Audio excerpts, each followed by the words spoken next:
Hello everyone. आप सभी लोग का स्वागत है मेरे नए वीडियो में। एंड मैं जानता हूँ बहुत टाइम हो गया है।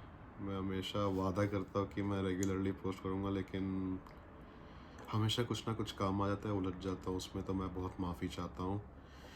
एंड आज का वीडियो अलग है क्योंकि पहली बार ये एक आप पॉडकास्ट कर लीजिए, कुछ इन्फॉर्मेटिव वीडियो कर लीजिए, आपको जो शब्द ठीक लगे, क्योंकि ज़्यादातर आप लोगों ने मेरे चैनल पे देखा होगा मैं अलग अलग जगहों पे घूमता हूँ। एंड जो जगह मेरे को अच्छा लगता है सोचता हूँ अपने दर्शकों को दिखाऊं, घर बैठे बैठे वो लोग मौसम की खूबसूरती का आनंद ले सकते हैं, तो मैं वो शूट कर देता हूँ, वीडियो डाल देता हूँ यूट्यूब पे। बट आज ये अलग वीडियो रहेगा क्योंकि आज मैं अपने रूम में हूँ। एंड जिन जिन ने मेरा डॉम टूर देखा उन्हें पता है कि ये मेरा बेड यहाँ पे मेरा शेल्फ है, यहाँ पे बुक्स पड़े हुए हैं, यहाँ पे टेबल है। पीछे लास्ट टाइम डेकोरेट मैंने नहीं किया था, मेरे एक दोस्त ने मेरे को ये अपने कार्ड्स दे दिए। उसका रूम मैंने देखा था, उसने भी ऐसे अपना डेकोरेट किया था, तो मेरे को अच्छा लगा, तो उसने मेरे को दे दिया और मैंने लगा दिया। अच्छा लगता है देखने में, टू बी ऑनेस्ट। तो आज मैंने डिसाइड किया कि अपने रूम में बैठ के मैं एक वीडियो शूट करता हूँ। एंड बेसिकली ये उन लोगों के लिए वीडियो बहुत ज़्यादा इन्फॉर्मेटिव होगा जो लोग मॉस्को में आना चाहते हैं, स्पेसिफिकली रुदन यूनिवर्सिटी में। तो अगर आप लोग को नहीं पता हो, मैं जनरल मेडिसिन, जो कि इंडिया में एमबीबीएस के नाम से जाना जाता है, it's more famous for MBBS, मतलब मोर फेमस मतलब कि एमबीबीएस के नाम से मेनली जाना जाता है इंडिया में। मैं वही पढ़ रहा हूँ यहाँ पे। एंड मैं आप लोग से अपना एक्सपीरियंस शेयर करूँगा। अभी तक 2 साल मैं यहाँ पे रह चुका हूँ, 2 साल पढ़ाई कंप्लीट कर चुका हूँ। कैसा सब कुछ रहा है, क्या सब किया मैंने यहाँ पे। एंड ऑफ कोर्स जो मेन कंटेंट है इस वीडियो का, कि क्या गलती आप लोग को नहीं करना है जो मैंने किया था, कैसे आप लोग हमेशा ट्रैक पर रह सकते हैं। एंड ऑफ कोर्स 2 साल में क्या सबसे मेन सब्जेक्ट्स थे यहाँ पे जो बहुत इम्पोर्टेंट है, उनके बारे में बात करूँगा। तो चलिए शुरू करते हैं वीडियो। एंड आई होप आप सब लोग अच्छे होंगे, खुश होंगे, स्वस्थ होंगे, जीवन में अच्छा कर रहे होंगे। एंड मेरी ये अपेक्षा है कि आप लोग खूब तरक्की करें, खूब नाम करें, अपने घर वालों का नाम रोशन करें। एंड अभी नवरात्रि चल रहा है, तो नवरात्रि की आप सभी को ढेर सारी शुभकामनाएं। तो चलिए अब शुरू करते हैं वीडियो को। पहला सेगमेंट इस वीडियो का, इसमें हम लोग बात करेंगे मेरा एक्सपीरियंस कैसा था जब मैं पहली बार आया था मॉस्को में। तो सही बताऊं तो स्टार्टिंग में जो है ना, जब मैं आया था पहली बार, तो मैं और मेरे फादर आए थे यहाँ पे, मेरे पापा। तो इतना ज़्यादा ठंड था उस दिन कि हम लोग होटल गए थे। होटल जाके हम लोगों ने फटाफट थर्मल पहने, क्योंकि उस दिन -20 से भी ज़्यादा ठंड था। मेरे को टेम्परेचर एग्जैक्टली याद नहीं। बर्फ़ बहुत गिर रहा था। स्नो बूट्स पहनने बावजूद पूरा जूता, मतलब पूरा पैर बर्फ़ के अंदर चला गया था। हवा इतनी तेज़ चल रही थी, तो मतलब बहुत ही हार्श वेदर था उस दिन। एंड उस दिन हम लोग एडमिशन कराने गए थे। एडमिशन कराने एज इन कि जब मॉस्को आप लोग आते हैं तो रुदन यूनिवर्सिटी में आप लोग अपना ये डॉक्यूमेंट सबमिट करते हैं। एक बिल्डिंग है यहाँ पे गुमसोत नाम का, तो गुमसोत में जाके ये डॉक्यूमेंट सबमिट करना पड़ता है। वहाँ पे कुछ फॉर्मेलिटीज़ होती है, वो पूरी करनी पड़ती है।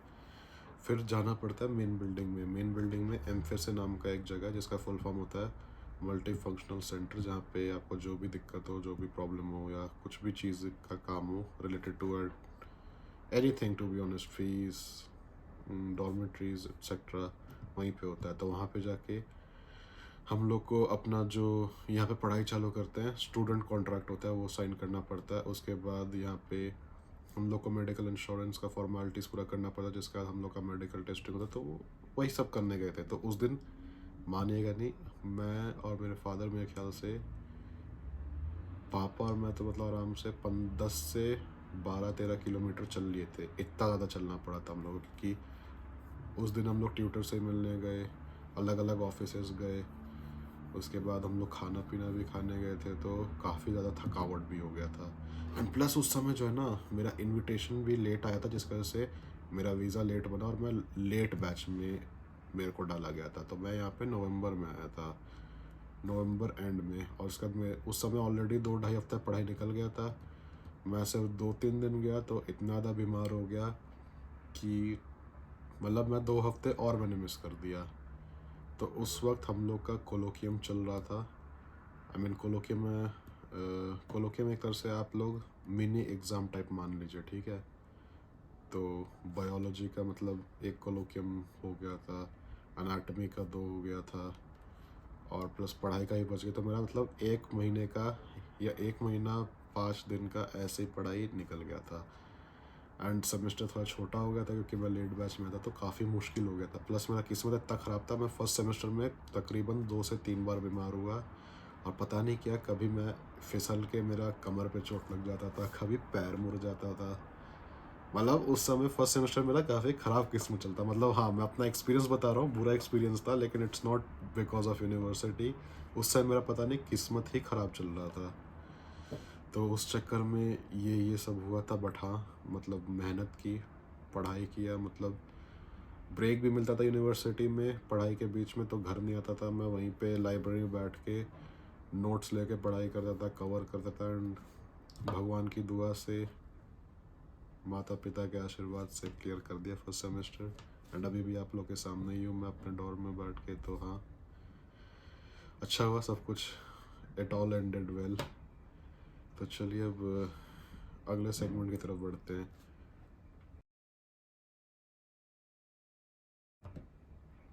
तो ये इस सेगमेंट में हम लोग बात करेंगे जो कि सबसे इम्पोर्टेंट सेगमेंट है, मेन सब्जेक्ट्स रुदन यूनिवर्सिटी में। ओके, तो पहले रुदन के बारे में बता देता हूँ। मैं जानता हूँ आप लोग मे भी कन्फ्यूजन हो सकता है, मे भी नहीं, आई डोंट नो, बट मैं फिर भी क्लियर कर देता हूँ। अगर आप यूनिवर्सिटी सर्च करते हैं मॉस्को में, तो कभी कभी आपको रुदन पढ़ने को मिला है, कभी PFUR, कभी peoples friendship university of Russia. तो अब मैं बताता हूँ क्या है ये तीनों नाम इसी यूनिवर्सिटी के। अब रुदन का फुल फॉर्म हो जाता है रशियन में रसिस्की यूनिवर्सिटी द्रुजबा नारोद, जिसका शॉर्ट फॉर्म या अब्रिविएशन हो जाता है रुदेन, RUDN। एंड इसका अगर आप इंग्लिश में ट्रांसफॉर्म कर देंगे, सॉरी नॉट ट्रांसफॉर्म, ट्रांसलेट कर देंगे, तो ये कहलाएगा PFUR, जिसका फुल फॉर्म है peoples friendship university of Russia. तो अगर आप इन तीन में से कोई भी नाम आप सर्च करिए गूगल पे, तो आपको यही यूनिवर्सिटी मिला। तो कंफ्यूज मत होइएगा, ये तीनों नाम इसी यूनिवर्सिटी के, but more famously it is known as RUDN, RUDN university. तो वापस आते हैं अपने मेन सेगमेंट पे, मेन क्वेश्चन पे। What are the main subjects in the first 2 years of general medicine. पहला बायोलॉजी हो गया, अनाटमी हो गया, chemistry, bioorganic chemistry, basically organic chemistry है, biochemistry, histology, microbiology and internal diseases, normal human physiology.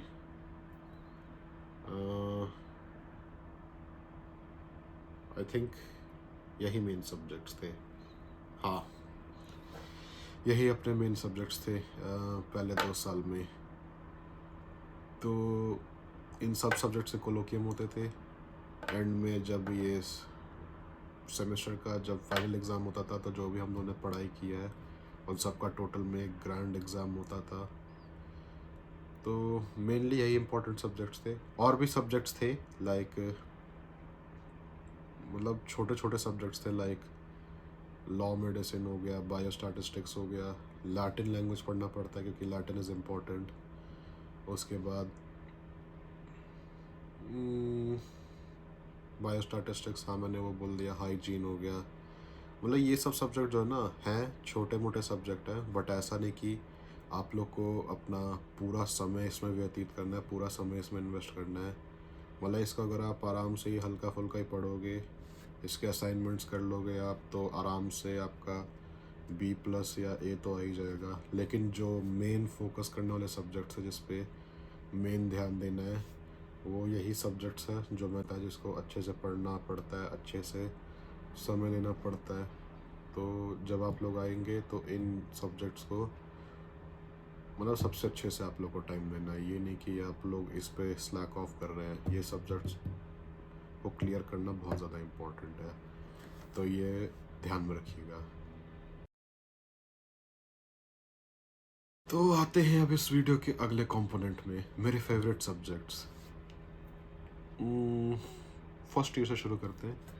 First year में मेरे दो सबसे फेवरेट सब्जेक्ट्स आप मान लीजिए। एक बायोलॉजी था, क्योंकि बायोलॉजी में to be honest first semester उतना मुश्किल नहीं था, लेकिन सेकंड सेमेस्टर में हमने मेडिकल पैरासाइटोलॉजी पढ़ा था, जो कि डॉक्टर के पॉइंट ऑफ व्यू से भी ज़रूरी था।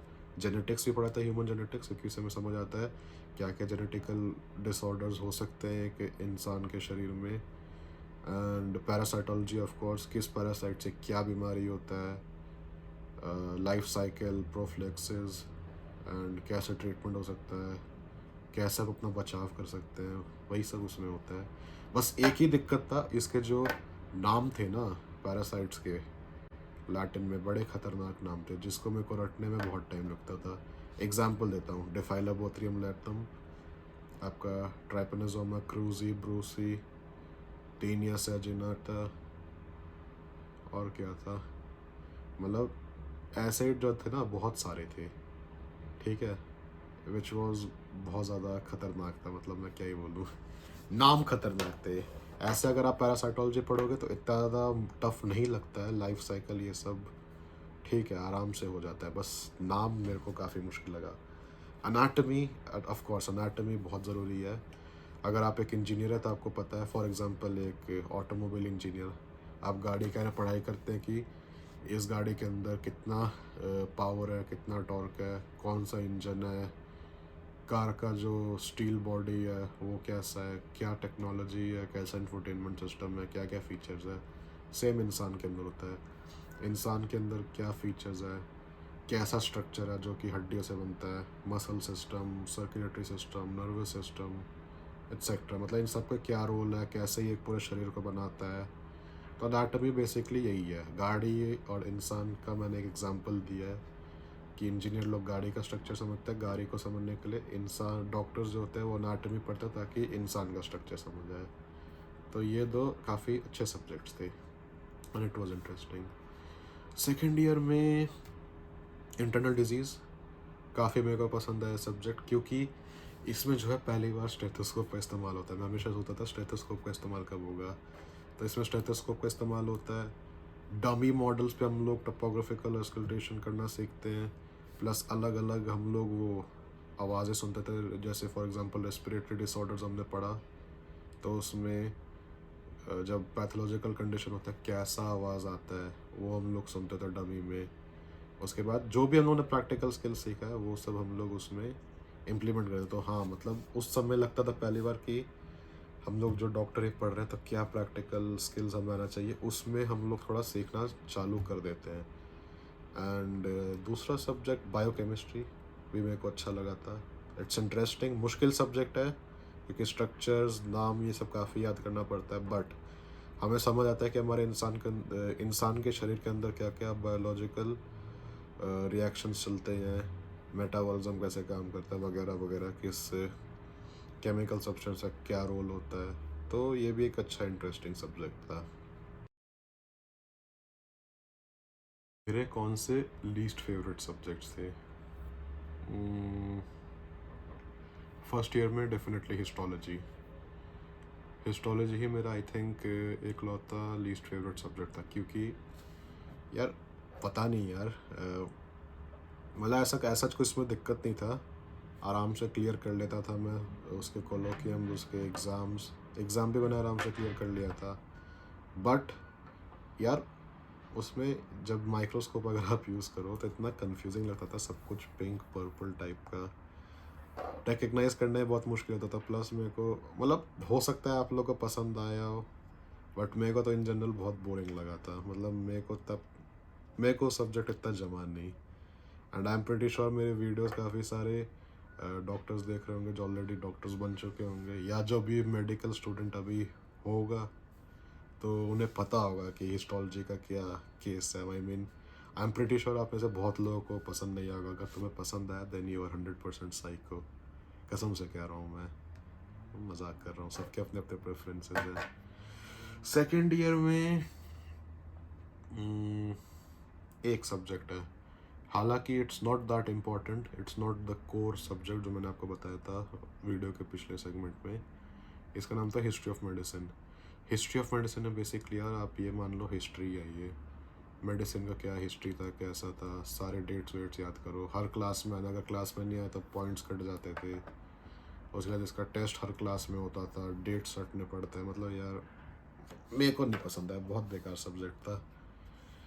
तो ये थे मेरे ना पसंदीदा, माई लीस्ट फेवरेट सब्जेक्ट्स अभी 2 साल के पढ़ाई में। इस सेगमेंट में बात करते हैं कोलोकियम्स की। आप लोग ये सोच रहे होंगे कि ये कोलोकियम क्या होता है, मैं बार बार कोलोकियम क्यों बोल रहा हूँ। कोलोकियम आप बस ये मान लीजिए कि ये एक मिनी एग्ज़ाम होता है सब्जेक्ट का। जैसे कि अगर आपका एक सेमेस्टर है कोई भी सब्जेक्ट का, तो उस सेमेस्टर में जितने भी कोलोकियम है, 1 है, 2 है, 3 है, 4 है, उस सेमेस्टर के अंदर में सारा क्लियर करना पड़ेगा। Then only you are able to close the subject. And अगर उस सेमेस्टर में एग्ज़ाम है तो वो एक तरह से एंट्री टिकट है। सारे पास कर गए तभी आप एग्ज़ाम दे सकते हो, नहीं पास कर पाए कोलोकियम देन रीटेक ये सब में जाना पड़ जाता है। तो कोलोकियम जैसे कि अलग अलग सब्जेक्ट का अलग अलग सिस्टम था। जैसे बायोलॉजी में सिर्फ ओरल कोलोकियम होता था।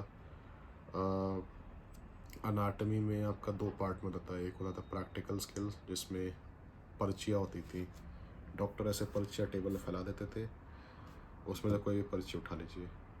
पर्ची उठाया आपने, उसमें 10 नाम लिखे हैं लैटिन में। अब वो 10 चीज़ें आपको डॉक्टर को दिखाना है, या तो वो डेड स्पेसिमेन होगा या फिर प्लास्टिक मॉडल होगा, उसमें से आपको दिखाना पड़ेगा ये सब चीज़ें। एंड उसके बाद फिर दूसरा पार्ट होता है थियोरेटिकल पार्ट, जिसमें फिर से पर्ची होती है, फैला दिया जाता है टेबल पे।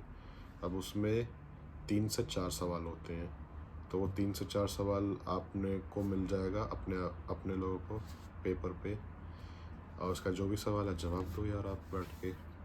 हिस्टोलॉजी में 2 स्लाइड्स मिलता था, माइक्रोस्कोप में देखना, आइडेंटिफाई करना, टाइप ऑफ स्टेनिंग, उसके एनाटॉमिकल हिस्टोलॉजिकल स्ट्रक्चर्स जो भी हैं वो बताना पड़ता है, बेसिक फंक्शन। उसके ऊपर से कुछ डॉक्टर ने पूछ लिया। एंड एक इलेक्ट्रॉन माइक्रोग्राफ, उससे आइडेंटिफाई करना पड़ता है, वही बेसिक फंक्शन, क्या क्या चीज़ें दिख रही है वो बताना पड़ता है। एंड उसके भी छोटे छोटे MCQ टेस्ट होते थे। तो हिस्टोलॉजी का ऐसा सीन था, उसमें ड्राइंग एल्बम बनाना पड़ता था। जो भी हम लोग पढ़ाई करते थे उसके जो भी स्लाइड्स होते थे उसका ड्राइंग करना पड़ता, उसका भी वेटेज होता था। And normal physiology of course it was typical paper method. हम लोग को पेपर मिलता है, 4 क्वेश्चन होते हैं, उसका रिटन एग्ज़ाम होता था। और उसका दूसरा पार्ट होता था MCQ। मतलब MCQ में होता था कि मान लो 2 लोग साथ में बैठे हैं, तो एक आदमी को मिल गया वेरिएंट 1 का OMR, दूसरे आदमी को मिल गया वेरिएंट 2 का OMR। एंड सामने ऐसे बड़ा सा अपना क्या बोलते थे उसे, वाइट बोर्ड होता था, उस पर डिस्प्ले होते थे क्वेश्चंस 2 पार्ट में, राइट साइड में वेरिएंट 1, लेफ्ट साइड में वेरिएंट 2। एंड जिसका जो वेरिएंट है अपना वही आंसर करना है। और टाइम भी बहुत कम होता था, 30 सेकंड ही होता था। तो जैसे बीप साउंड बजता था अगला क्वेश्चन आ गया। तो वही मैल प्रैक्टिस अवॉइड करने के लिए इस टाइप का सिस्टम बनाया गया था। केमिस्ट्री सारे टिपिकल ऑफ कोर्स रिटर्न ही होगा, ओरल हो नहीं सकता। बस बायोकेमिस्ट्री में अलग है। बायोकेमिस्ट्री में एक पार्ट में होता है कंप्यूटर टेस्ट जिसमें 30 से 40 MCQ होते हैं, एंड दूसरा पार्ट होता है रिटर्न पार्ट अपना कोलोकियम का। और कौन सा सब्जेक्ट रह रहा है, माइक्रोबायोलॉजी। Microbiology was interesting. क्यों? क्योंकि उसका फ़ोन में MCQ होता था, ठीक है। हम लोग का जो पोर्टल यूनिवर्सिटी का, उसमें टेस्ट होता था, मल्टीपल चॉइस क्वेश्चन, 30 सवाल होते थे आउट ऑफ 30 पॉइंट्स के, ठीक है, 30 मार्क्स के। तो हर एक कोलोकियम पास करने के लिए कम से कम 51% चाहिए। सिर्फ माइक्रोबायोलॉजी का नहीं, जितने भी सब्जेक्ट हैं, 51% से 1% भी कम है देन आपने सब्जेक्ट क्लियर नहीं किया, आप फेल कर गए। तो माइक्रोबायोलॉजी में आपको कम से कम आई थिंक 15.1% चाहिए होता है, ठीक है। तो आपको 51% मिल गया, लेकिन उसमें ये फंडा था कि अगर आपका 15.1 से लेके 16% तक आपका वो स्कोर आता है 16.0, तो आपको डिफेंड नहीं करना है। अब डिफेंड क्या होता है बता रहा हूँ। अगर 16.1 से लेके 30 तक आपको जितने भी पॉइंट्स आते हैं, then you have to defend your सेल्फ, ठीक है। अब डिफेंड का मतलब क्या है, एग्जांपल देता हूँ। 30 सवाल होते हैं, मान लो आपके 30 में से 30 आ गए, तो डॉक्टर कहेंगे कि ठीक है, एक ओरल एग्ज़ाम होगा, छोटा सा ओरल वाइवा टाइप, जिसमें वो मान लो 15 + 15 करेंगे तो 30 होगा, तो 15 सवाल के आप जवाब दे दो, so that you defend your self. क्योंकि भाई अगर 30 आ गए MCQ में, देन अपना नॉलेज प्रूव करना पड़ेगा डॉक्टर को, ठीक है। तो अगर सही में किसी ने अच्छा पढ़ाई किया तो वो तो डिफेंड कर लेगा, जिसने नहीं किया वो फंस गया, क्योंकि ऑफकोर्स पता है बहुत लोग AI ये सब यूज़ करके क्लियर कर लेते हैं टेस्ट। तो मान लो 30 आ गए किसी के, तो 15 सवाल आएंगे, ठीक है। मान लो 15 में से किसी ने 10 सवाल सही दे दिया, 5 सवाल गलत, ठीक है, तो उसको 25 on 30 मिल जाएगा। That means that he has defended himself, but क्योंकि 5 सवाल गलत थे तो इसलिए 15 में से उसने 10 सही दिया, तो 15 + 10 25 आ गए 30 में से। अगर 15 में से 15 सही दे देता, डिफेंड कर लेता, तो पूरे 30 में से 30 आ जाते। तो मेरे को माइक्रोबायोलॉजी का बड़ा इंटरेस्टिंग, मतलब फ़नी भी कह सकते हैं, बट मेरे को काफ़ी इंटरेस्टिंग कॉन्सेप्ट लगा इसे कोलोकियम का। तो ये था कोलोकियम का फंडा यूनिवर्सिटी में। अब आगे देखते हैं और कौन कौन से सब्जेक्ट्स है, कैसे कोलोकियम्स होंगे, एंड जितने भी सब्जेक्ट्स हैं अगर इन सब के कोलोकियम हम लोगों ने सक्सेसफुली क्लियर कर दिया, तो जब एग्ज़ाम आता था तो एग्ज़ाम में हम लोग को जैसा टिपिकल एग्ज़ाम होता है वैसे ही करना पड़ता था।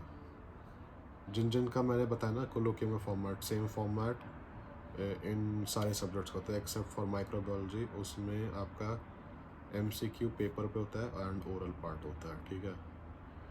तो ये था कोलोकियम का सिस्टम। अब वीडियो को कंक्लूड करते हैं। मैं अपने ओवरऑल एक्सपीरियंस का वो भी बताता हूँ, 2 साल में जो भी हुआ है। मतलब वो तो मैंने जो फर्स्ट सेगमेंट में बताया वीडियो के, वो तो बस किस्मत ख़राब था, इसलिए थोड़ा बहुत वैसा समय आ गया था, लेकिन कोई बात नहीं। अभी तक experience it's good, not bad.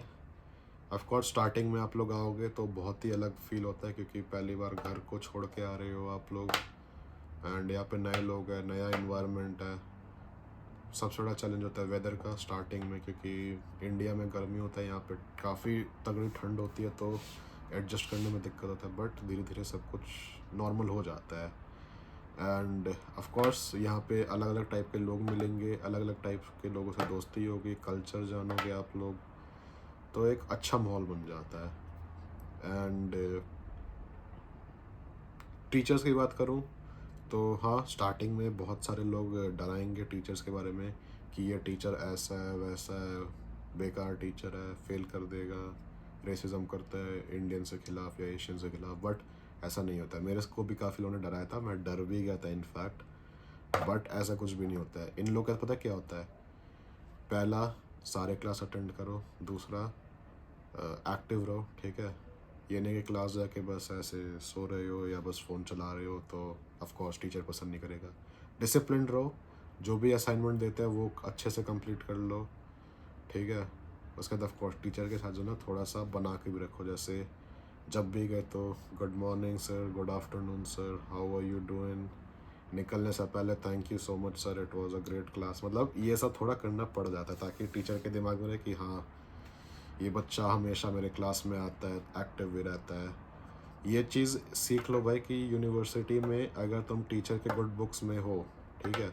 मैं स्कूल में तो सारे मजाक उड़ाते थे, अरे ये तो फ्रंट बेंचर है, हमेशा टीचर के पीछे पढ़ता है, लेकिन यूनिवर्सिटी में ज़रूरी पड़ जाता है, क्योंकि अगर बाई चांस कभी अटक गए कोलोकियम में या कभी कुछ नहीं आता है, तो कभी कभी तुम्हें फेवर कर सकता है। मतलब फेवर मतलब कि थोड़ा बहुत हिंट दे सकता है, जैसे ओरल टेस्ट हो, ओरल कोलोकियम हो, तो हल्का फुल्का हिंट तुम्हें दे सकता है वो टीचर, ठीक है, कि ऐसे ऐसे बोला तो you will catch quickly and you will give the answer. तो ये सबसे बड़ी मेरी सलाह रहेगी, टीचर्स के साथ अच्छा रिलेशन रखिए। एंड आई थिंक आप में से बहुत लोग के लिए बहुत बड़ा चैलेंज हो सकता है रशियन लैंग्वेज का, क्योंकि ऑफ कोर्स लैंग्वेज बैरियर हो जाता है, आप में से बहुत लोग को नहीं आता होगा, लेकिन हमारे यूनिवर्सिटी में 4 साल तक रशियन लैंग्वेज की पढ़ाई होगी। तो इट्स नॉट दैट कि एक महीने में आप लोग का ये है कि एक झटके में C1 लेवल सीख जाना, नहीं, ऐसा नहीं है। आराम आराम से सिखाएंगे। ABCD से शुरुआत करेंगे और सीधा उस लेवल पे चले जाएंगे जहाँ पे भाई आप एक पैराग्राफ आराम से बैठ के पढ़ सको, या पूरी 4-5 पन्ने पढ़ लो, आप चीज़ें कैच करने लग जाओगे। तो मतलब धीरे धीरे करके लेवल बढ़ जाता है, ठीक है। तो Russian is also important, Russian भी पास करना पड़ता है, but it's not that difficult, इतना मुश्किल नहीं है। आराम आराम से अगर आप पढ़ोगे तो हो जाता है सब। तो आई थिंक यही सब चीज़ें थी। डरने की कोई बात नहीं है। अगर आप लोग का रूदन यूनिवर्सिटी में आने का मूड हो तो आना बिंदास। मेरे को कांटेक्ट कर सकते हो। मेरे डिस्क्रिप्शन में मैंने अपना ईमेल आईडी लिखा हुआ है, उसके थ्रू हम लोग कनेक्ट करेंगे। कोई भी डाउट हो मुझे पूछना। अगर पहली बार यहाँ पे आओगे, कुछ समझ नहीं आ रहा सिस्टम या कुछ हेल्प चाहिए, तो get in touch with me, मेरे से संपर्क करिए मेरे ईमेल आईडी के थ्रू। एंड ऑफ कोर्स बाकी सब कुछ अच्छा रहेगा। मैं जब तक यहाँ पे हूँ, टेंशन लेने की कोई बात नहीं है, मैं मदद पूरी करूँगा, ठीक है। I will guide you. मैं जानता हूँ नए नए आते हो तो सिस्टम समझ नहीं आता, लेकिन मैं मदद करूँगा, ठीक है, कोई दिक्कत की बात नहीं है। एंड आई होप सो आप लोग को मेरा ये वीडियो पसंद आया हो। एंड अगर आप लोग चैनल पे नए हैं तो लाइक, सब्सक्राइब, शेयर ज़रूर करिए। एंड जिन जिन ने मेरा ये डॉर्म टूर नहीं देखा है, मैंने उसका भी लिंक अपने वीडियो डिस्क्रिप्शन में डाला है, ज़रूर चेकआउट करिए। And thanks for watching. ज़रूर मैं कोशिश करूँगा कि महीने में कम से कम 2-3 ऐसे वीडियोस मैं ज़रूर डालूँ, जैसा आज मैंने ये वीडियो पोस्ट किया है, क्योंकि मैं जानता हूँ कि इस टाइप के इन्फॉर्मेटिव वीडियोस काफ़ी यूज़फुल रहेंगे फॉर स्टूडेंट्स, क्योंकि नए नए आते हैं तो समझ नहीं आता, भटके हुए रहते हैं। तो आई थिंक ये सब काफ़ी ज़्यादा मदद करेगा, गाइडेंस एक अच्छा देगा। तो मैं अपनी पूरी कोशिश करूँगा। चलिए फिर, बहुत बहुत शुक्रिया। लाइक करिए, सब्सक्राइब करिए, शेयर करिए, एंड मिलते हैं अगली वीडियो में। थैंक यू सो मच, धन्यवाद।